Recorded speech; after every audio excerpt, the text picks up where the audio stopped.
Hello everyone. So I just recorded a 19-minute video and deleted it instantly. So, Ted Chiang's Exhalation. Let's try this again. I'll probably be a little bit briefer, I think. Maybe this is good, maybe it's positive. I'll try and encapsulate more of this. So, Ted Chiang's Exhalation. First real endeavour when it comes to sci-fi. I had read other books before, proto-sci-fi like Frankenstein, Flowers for Algernon, the first chapter of Dune, some short stories here and there, mostly a combination of weird fiction and science fiction, from, for example, the British Library Tales of the Weird. So this is really my first endeavour with sci-fi, really. And I've been writing a lot about sci-fi recently. I wrote an essay on Twitter. I've been talking about it with a friend. Even tried my hand at writing some sci-fi as well. So I decided to pick this up, and I wasn't quite sure exactly what to expect. And I was quite interested by the fact that the first story is The Merchant and the Alchemist's Gate. But before I get into the meat of these stories, I'll just say that there's a trend that I noticed. A negative trend, but not so negative that I would dislike the book or put it down or whatever. It's just that as a new sci-fi reader, I noticed that a lot of these stories, they expound upon the ideas that Chiang has, and it feels kind of like it can be almost more like non-fiction at times, especially with some of the longer works, because here obviously Chiang has an idea, and I got the sense that he wants to just talk about the technologies that he conceptualizes and how they might branch off in different directions, as opposed to writing a concrete story. Not to discredit him as an actual story writer, of course. Some of these I actually teared up almost. Really great story writing in general, character writer. It's just that some of these felt like, because sci-fi deals with concepts and technologies, I felt like a little bit more like non-fiction at times. Especially because I read mostly fantasy and weird fiction and sort of standard literary fiction, so things that deal more with introspection and sort of the inner life, and with fantasy and weird, especially with the numinous and the mysterious. But saying that, The Merchant and the Alchemist's Gate, the first story, begins like this. O mighty Caliph and Commander of the Faithful, I am humbled to be in the splendour of your presence. A man can hope for no greater blessing as long as he lives. The story I have to tell is truly a strange one, and were the entirety to be tattooed at the corner of one's eye, the marvel of its presentation would not exceed that of the events recounted, for it is a warning to those who would be warned, and a lesson to those who would learn. My name is Fuad ibn Abbas, and I was born here in Baghdad, city of peace.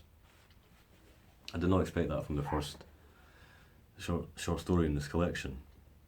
I'll say, try to summarise more than when in the last recording I did.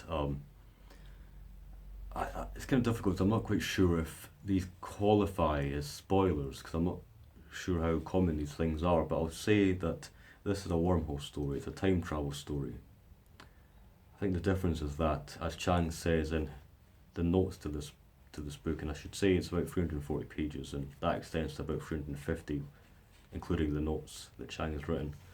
In the notes, he says concerning the Merchant and the Alchemist's Gate that most writers seem to write time travel stories, wormhole stories, as the central conceit would be that you can change time. Whereas with this story, it's that you learn from time and that you adapt to it. And I think the other difference here as well is that obviously it's set in the medieval period, and it's set in Egypt and Baghdad. Very much enjoyed the story. It feels very much like 1001 Nights, I believe it is. I've not read that yet. I believe it's a classic Arabic work, a collection of stories, sort of like fables, I suppose. And this is very much a lot of these stories do feel, a lot of these stories within this story rather feel like moralistic fables as well. I think Chiang himself says that 1001 Nights is an inspiration for The Merchant and the Alchemist's Gate. So highly enjoyed it, very atmospheric. There's characters, there's 4 to 5, maybe 6 characters that sort of interweave, and their stories interweave rather, as you would imagine with a sort of time travel wormhole story. Very good story. Now, the next story, Exhalation, title story in fact, very much more sci-fi immediately. This one, because I read it a while ago, and these stories are very layered and there's a lot of facets to them, I can't quite remember the sort of scientific principles behind the story, just the central conceit of it. I think if these stories had dwelt more on ecology and sort of natural science, I probably would have picked up on it a bit more. But so this one, the protagonist seems to live in this society and civilization where they perceive the universe as being a huge chromium wall. So I imagine that they look up at the night sky and see this huge expanse of chromium. So you get the impression that their world is really a kind of a chamber or a tank. And it's an odd start. I wasn't quite gripped until the middle and the end. I can't quite remember the purpose of this other than what is extrapolated out of it. But there's a custom in this society where there are these criers that give news at a certain time. I believe it's there's this clock tower that's that almost works on a quantum level, is it? Either way, it's the criers give the news at a certain period of time, and the protagonist realizes that something is out of sync. And I'll just say it's kind of difficult not to give spoilers for this one, but the story is to do with exhalation, it's to do with breathing, it's to do with pressures and differences in pressure. So it's to do with things being out of sync as well, and every action producing a negative effect. It's quite difficult to describe, especially when I read it a while ago, but I'll just say that there's an excellent passage where the protagonist actually dissects part of himself, and he realizes that his inner structure is not as it should be, and and that then has implications for his whole civilization. I'll just say that. Very good story.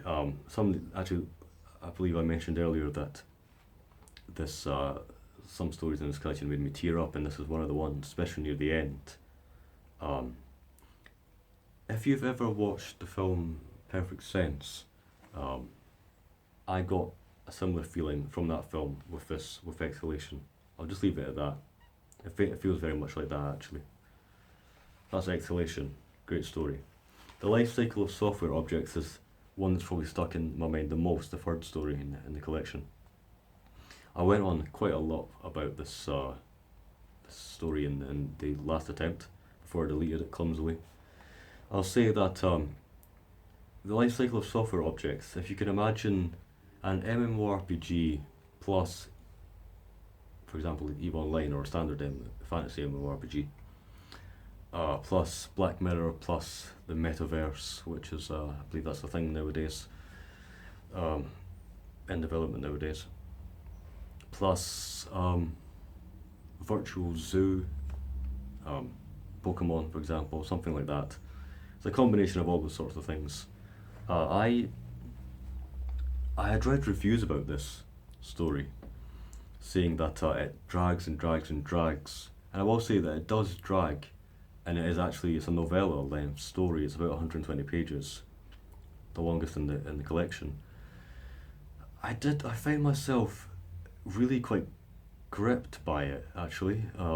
It does drag, and it does have some negative points to it. It feels quite repetitive at times, but the point of the story, the conceit of the story, is this woman who goes to work for a company who runs this platform called Data Earth, and there's there's a lot in here. I'll just say that there's a lot in here.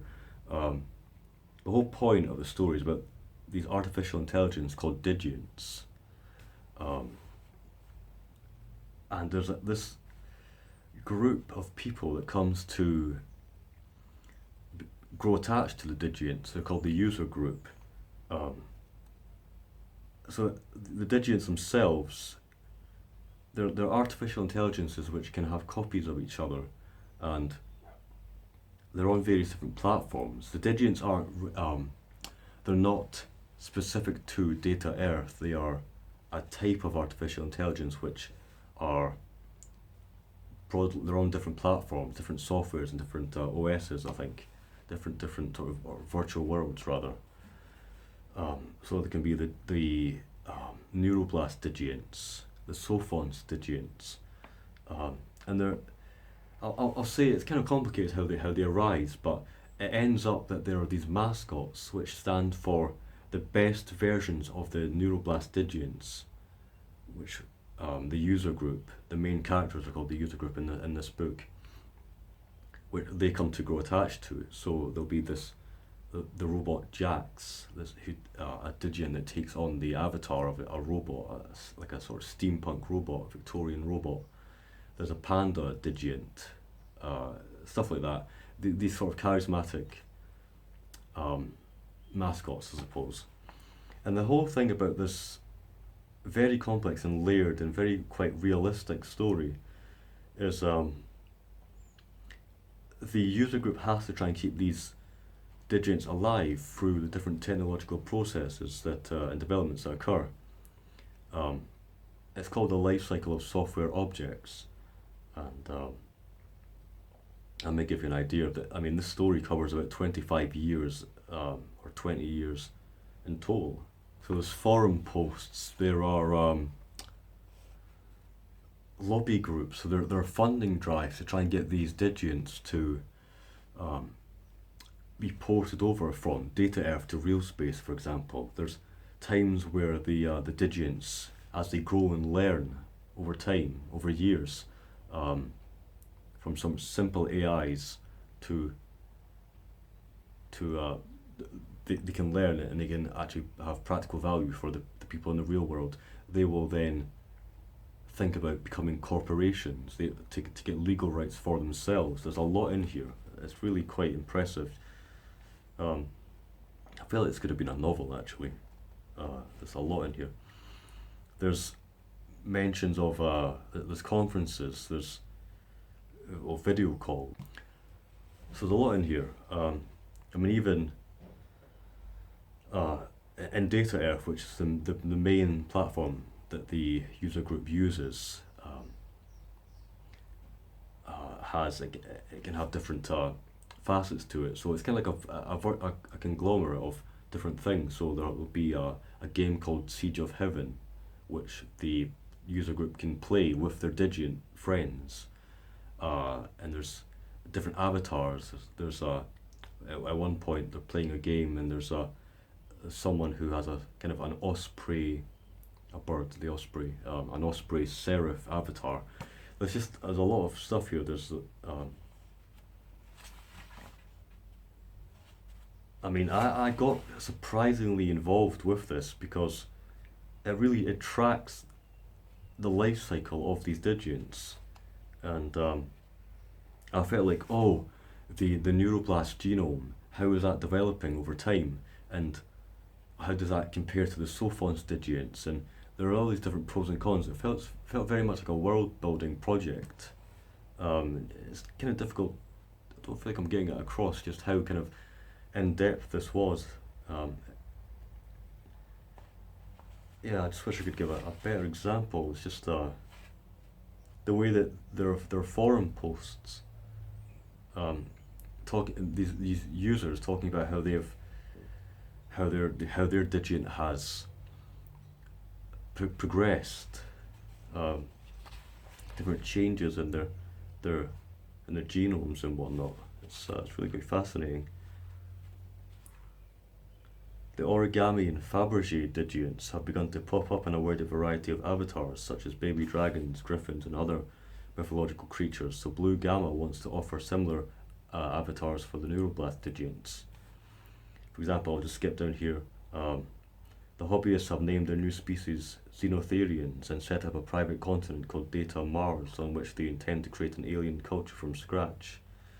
That's just one facet of the book. There's a surprising amount of companies in this, actually. They all have their different ways that they'll exploit and use the Digiants. I mean, at times there's sort of beta tests and platform upgrades, and there's even times where the Digiants themselves will come into the real world by the AI being invested into this actual mechanical body that the real people in the user group can interact with.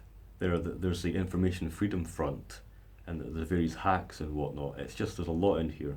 So hopefully you get the sense that it's really quite an in-depth and impressive short story, or novella rather. So that's the life cycle of software objects. Really quite a good one. It does drag, but it has its merits, definitely. I think it needs to be as long as it is for the story to be told, actually. I'll skip a few of these. All of the stories in Ted Chiang's Exhalation are good. They all have something going for them. The Truth of Fact and the Truth of Feeling was one that I'll mention just briefly. It's definitely good. It just didn't catch my attention as much as the other ones. It's about this technology called Remem. So imagine just briefly if you could not forget, and what that would be like. The idea is that this journalist, he is writing about the technology of Remem, and he has some troubles with his daughter about an argument they had and how they can't forget it. And there's a kind of neuroticism that he has where he's kind of fretting about what could have happened and what might have changed if this and that happened, etc., etc. And you can see how Remem might come into that. But it's interspliced throughout the story. And Chiang has this way of writing a story where he'll have about maybe 3 or 4 different aspects to the story, to different facets to the story, to show different facets of the technology or the idea or whatever it might be. Because, for example, in this one, there's a journalist writing about the technology of Remem, but then interspliced throughout that is this as a missionary who goes to a remote island to speak to a tribal people. So you can see how different that is, how much it diverges. So it gives you a different appreciation of the technology and the idea. That's what I'm trying to say there. So this missionary goes to an island and he meets a young boy, and he essentially teaches him to read and write. So this boy has no idea that he's even speaking words. He'll say, "How can paper tell stories?" And he says he doesn't even know what words are because he experiences language as a string of sounds. So as I'm speaking right now, he doesn't actually comprehend that words are concrete units of are concrete units. So it's very interesting, and that has parallels with Remem and what this journalist is writing and talking about. And the sort of, I guess I can encapsulate it by saying that he eventually has a sort of reconciliation with his daughter using the technology of Remem. And so that's the Truth of Fact and the Truth of Feeling. It's a good one. It's about nostalgia and remembrance and forgetting and their inability to forget. There's a lot here. There's Omphalos, which is another one. I found it quite interesting because it's about religion and it's about young earth creationism. But I'll skip that one. It was decent. It's quite good, but just for the sake of time. So, Anxiety is the Dizziness of Freedom. The last story in the collection. The second longest, I think. Consider quantum mechanics for this story. Essentially, the technology is called a prism. The prism. It's essentially, imagine a laptop that allows you to contact your so-called para-self another version of you in another universe. Um, so basically a little laptop with a red or blue light, and Chiang describes it as sort of ions balanced on a knife's edge that can um, branch off into different realities. I won't go into too much more of the details there, but as you can imagine, for a Chiang story, it's quite in depth. So these prisms, they allow you to contact your para self. The thing I find most interesting about this story is that in modernity we're quite neurotic as it is, but imagine that tenfold, because you're actually privy to what other versions of yourself do in a whole other universe. So there's actually this. It's not Alcoholics Anonymous or Narcotics Anonymous. It's it's not called this in the story, but you could call it Prisms Anonymous, because it's this user group that is addicted to checking up on their para selves and being even jealous of their para selves. It's fascinating. And there's a whole other aspect to the story where, I mean, actually, this is it's a good thing to bring up, actually. Chiang, and I've talked about this before, but Chiang really has the thing where he comes up with an idea and then extrapolates it as much as possible and tries to show you the different facets of it as much as possible, because there's about 4 to 5 different characters in this one story, all these different weaving threads, I suppose. And I think I want to leave it there. There's actually kind of a, not so much a heist. There's an element of criminality in the story. I'll leave you to imagine what that might be. It's about 30 minutes so far, this review, for my second attempt as well. But I'll leave it at that. The Anxiety of the Dizziness of Freedom is probably one of the better stories in the book. So, to encapsulate, I am definitely going to read more sci-fi. I'll definitely read more of Chiang as well. I felt like this was definitely a breath of fresh air, and highly worth reading. Very humanistic book, very positive. I think I tend to read kind of dark works, and this is definitely it deals with dark subject matter, but ultimately it comes out to being a positive message at the end. So that's Ted Chiang's Exhalation. Thanks for watching, everyone. Cheers.